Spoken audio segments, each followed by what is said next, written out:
ठीक ठीक है। मैं प्रोफेसर स्वरण सिंह आपके पास आना चाहता हूं। देखिए, रूस और अमेरिका ने एक इंटरनेशनल ट्रीटी, एक संधि साइन की थी यूक्रेन को बचाने के लिए, द बुडापेस्ट एग्रीमेंट सन 94 में।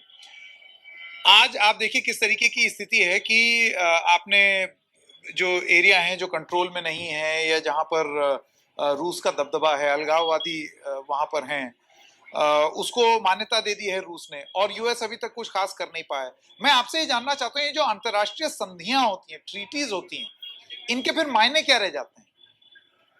हम कुछ भी ट्रीटी कर लें, अगर देश माने ही ना तो फिर ट्रीटी का फायदा क्या है? देखिए संकेत, अंतर्राष्ट्रीय संधियों की जो परिभाषा होती है वो हमेशा उसमें हस्ताक्षर करने वाले देश परिभाषा अलग अलग करते हैं, और खासकर जब उनमें आपसी तनाव बन जाता है तब तो परिभाषा और भी बदल जाती है। तो इसलिए चाहे कोई भी संधि हुई हो बड़ी दो शक्तियों में, उसको समय के अनुसार उसकी परिभाषा बदलती रहती है। और आप पुतिन, राष्ट्रपति पुतिन के कार्यकाल को यदि देखें तो उन्होंने एक के बाद एक इसी तरह का कार्यक्रम किया है।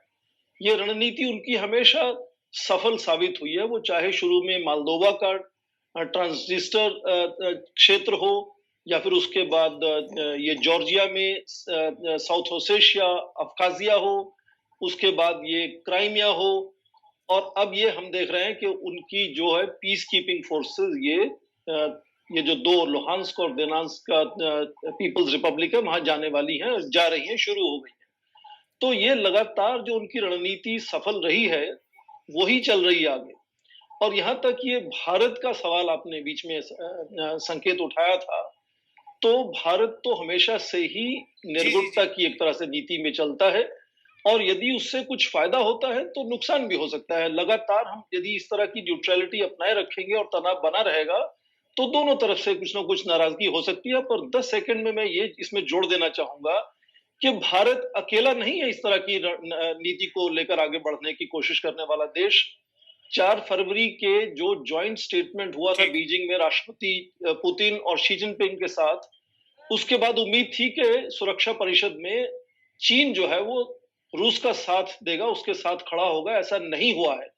चीन ने भी सैन्य शक्ति पर अंकुश लगाने की कोशिश की है, बातचीत करने की बात की है।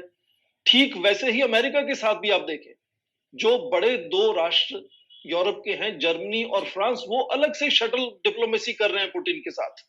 छोटे कई नाटो के देश ये कह रहे हैं कि राष्ट्रपति पुतिन की जो सुरक्षा लेकर चिंता है वो सही है। ये यूरोपीय देश के नेता आज कह रहे हैं।